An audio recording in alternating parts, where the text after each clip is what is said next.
That's in my gearbox.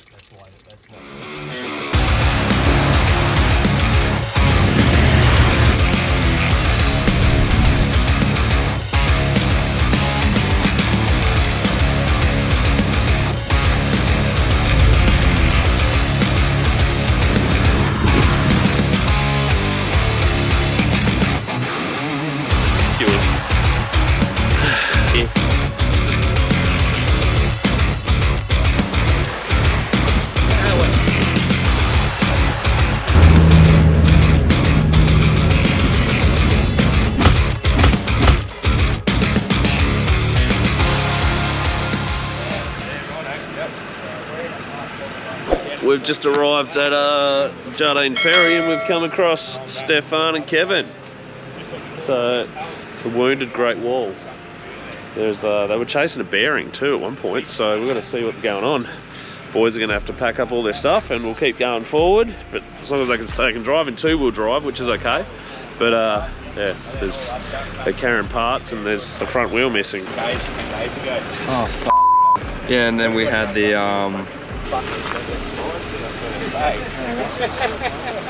So yeah, we were going down the road and the wheel just went sideways and yeah, it pulled me across the road into the incoming traffic.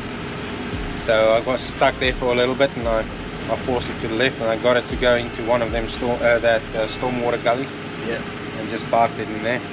I worked on it there and I cut that piece of branch, tie it to here and underneath the sway arm there, and yeah, I drove it like a skid. About to jump on the Jardine Ferry, the most expensive ferry in Australia or probably the world. $130 for a return trip. It goes about 100 metres.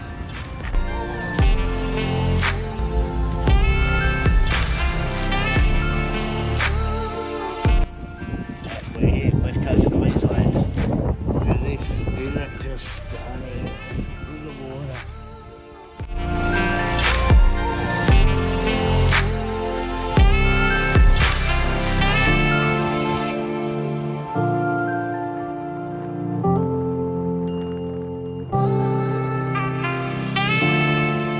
We're about 15 k's out of Bamaga and we just got to the Croc tent. Literally a tent for Crocs. It's a big tourist shop. Yeah, check it out.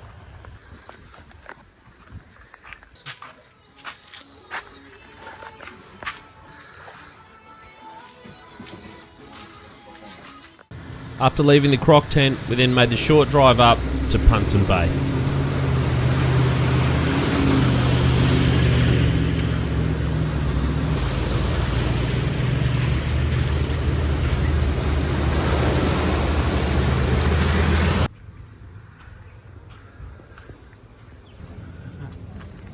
Just checked in at Punsand Bay and true to form, there's crocs in the water out the front, so we won't be swimming at the beach, not that we would be anyway, but some big slide marks down near the helipad, so it's pretty cool.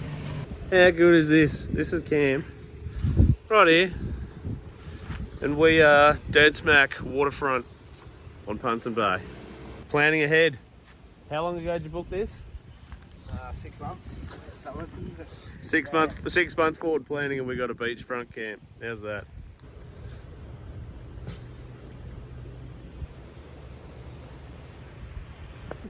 Camping on the beach. This is how close. That's the tip right there. Doesn't like the focusing finger. Slopey bit into the water. That's how close we are. So apparently there was a croc down in here last night in this bit. Yeah. Get your little headlamp out. All you need is some white light to shine out. The chopper's thing. The Punsand Bay campground is a beautiful oasis right near the tip. It's a sprawling campground, but also has cabins and on-site accommodation and a swimming pool for the kids or adults if the weather's just too hot.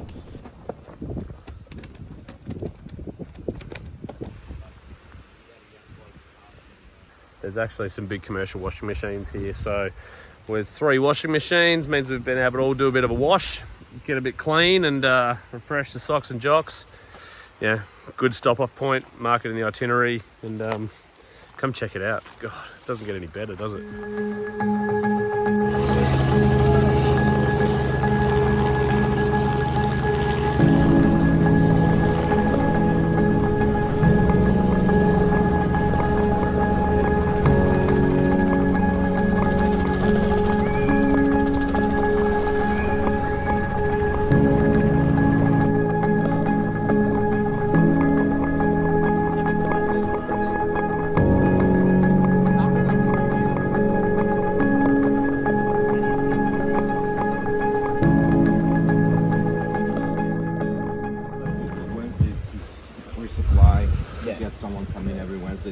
we've got to find out what time Wednesday that bearing comes in, and what time we can have it. Then that will then give you what time you can start fixing it. Yeah. With a rough plan in place, we then set about enjoying another beautiful day around Cape York.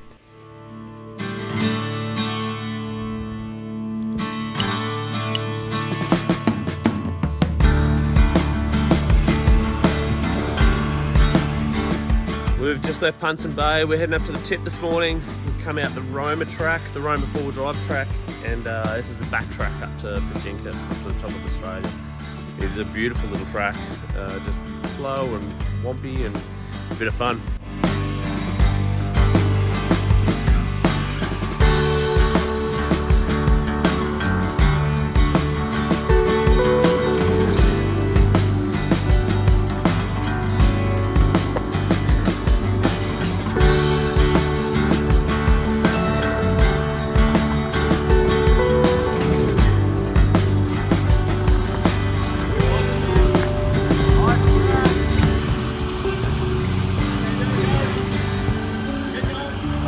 Stalled. Come on, go again. That's enough.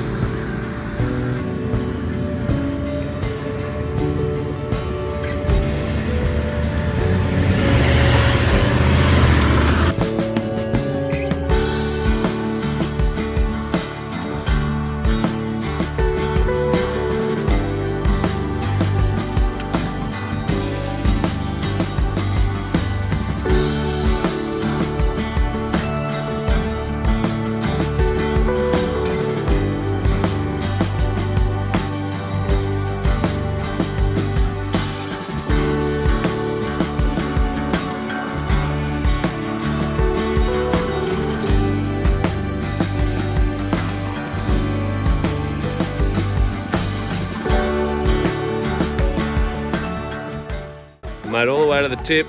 There's the sign. We've got our pick. We can go home now. We're done.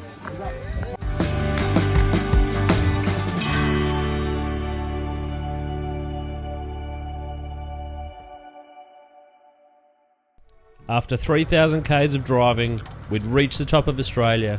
Then it was time to head over to the eastern side of the peninsula and explore the 5 beaches.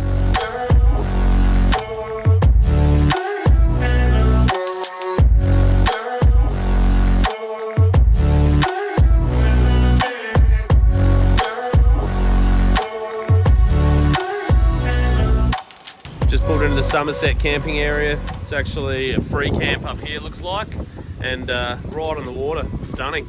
Looks really cool.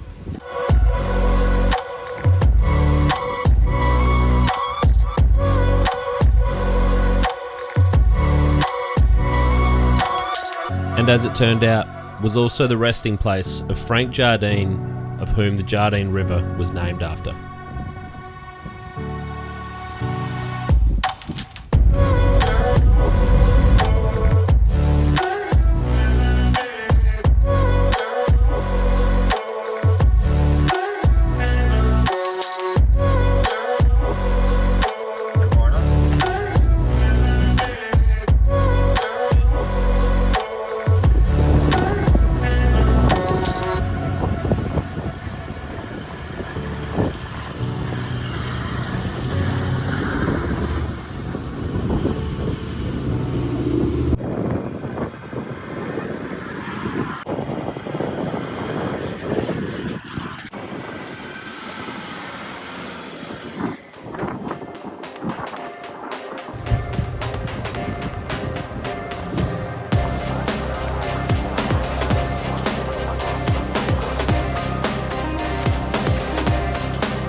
We soon returned to Bamaga and spent the afternoon exploring some of the old plane wrecks scattered throughout the area. This DC-3, which left Archerfield in Brisbane, was one of the biggest and well-preserved wrecks up on the Cape.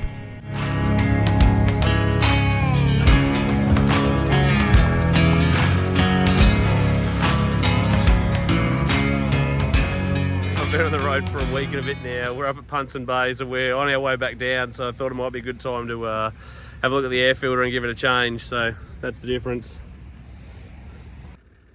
Having finished the telly track, we thought our troubles would have been over until now. What's the matter, Gareth? We seem to have water in the gearbox where the oil's meant to be. That's in my gearbox. We could only conclude that water has come in through the shifter seal at the top of the gearbox. The fill plug? This is all coming from the fill plug. What's wrong with the fill plug? Nothing, but the water's coming. So, cars have been shifting a bit funny, LandCruisers, and we've just done a bit of an inspection. Water in a gearbox. Water in a gearbox. Water in a gearbox. Water in a gearbox. So what's the lesson? Drive an FJ or a Ranger. So while the 470 crew spent the afternoon replacing gearbox oils and checking other water points, Mr. T and I went for a fish.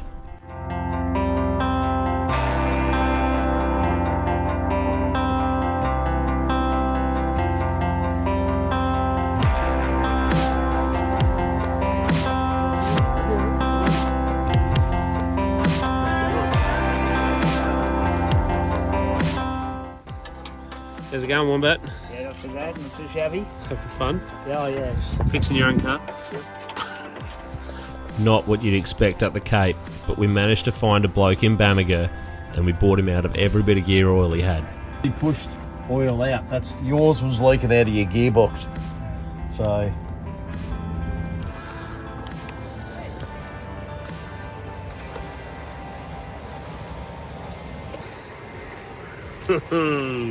Yummy! Meant to be clear, and it's not. With the cars all serviced, the next day we headed into Bamaga, grabbed a pie, and made our way out towards Weipa and out to the Pennefarther River.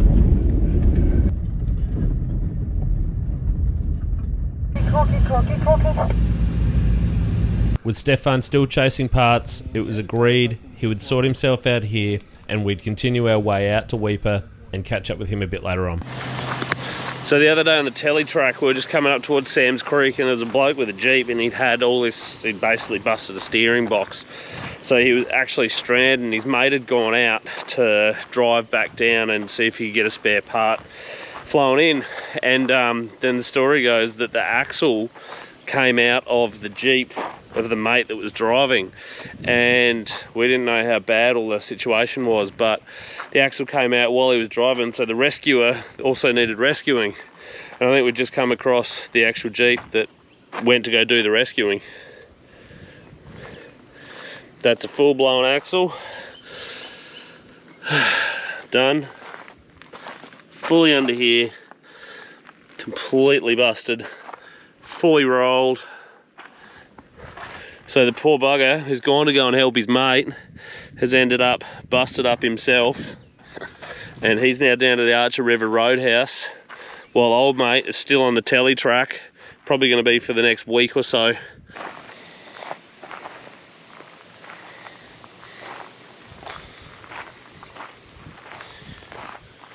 The ocean, where we're going to fit? Well, there's the... This is the longest single-lane bridge in Australia.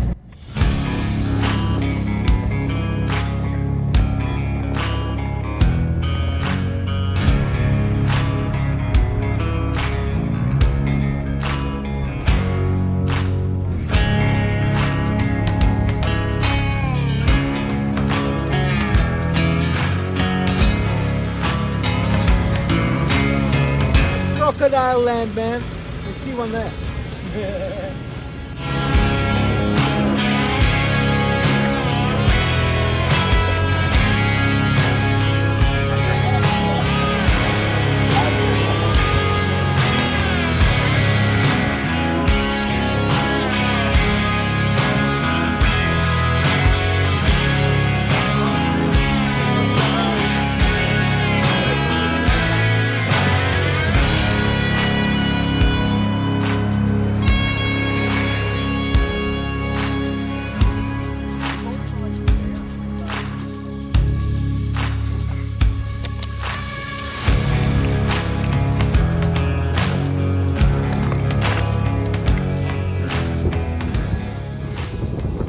So we've just got to Pennefarther Beach, just outside Weipa, and it's another stunning beach spot. But we get here and there's all this wash up from cyclones and bits and pieces. Like, it's seriously old stuff, but thought we'd do a bit of a walk around, something I actually teach the girls. Go to the beach, we'll grab a bag and just go and pick up some rubbish if we see it. No effort at all, filled a garbage bag. Just some crap off the beach. This is some other stuff I picked up earlier. And then I used to push it out into my bed plate.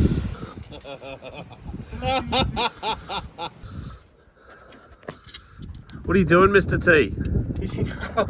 Dinner. What's our dinner doing in the engine? Why is it in the bash plate? Oh, it's been defrosting, mate. It's right in the bottom of it too. It fell through, man. It obviously defrosted. And can you see the steak? No. Come here. Where's the your steak? phone. Look down. Angle it. Yeah, Oh, there's that that steak. Covered in sand now. Can't see it. Recovery. Hey! 8th grade Maggie! Hey Gareth, check out the sun!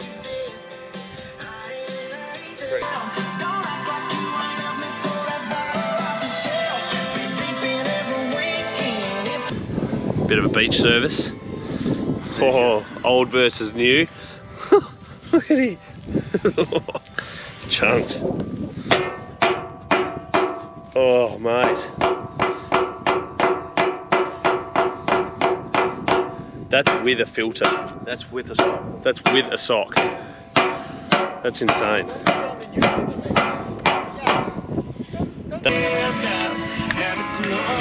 How good is the beach side? This won't attract the crocs, will it? Yeah, crocky, crocky, crocky. Try it, man. Yeah.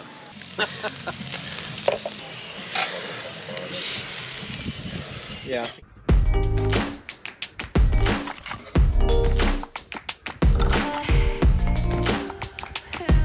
This boy out to challenge the crocs again. Boys are out having a fish this morning. Fortunately, no sign of any crocs. There's no slide marks or anything that we can see up and down the beach. But hey, we'll keep looking. We'll find something somewhere. Ah, well. Oh, got off the egg!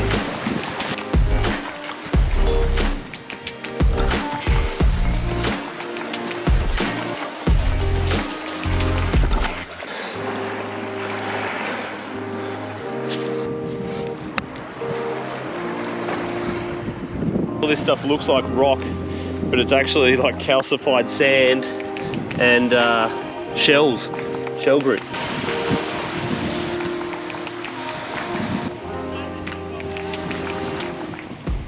With nowhere to go and nowhere to be, we spent the morning hanging out before we left Pennefarther Beach and made our way back across to the next episode of The Frenchman's Track.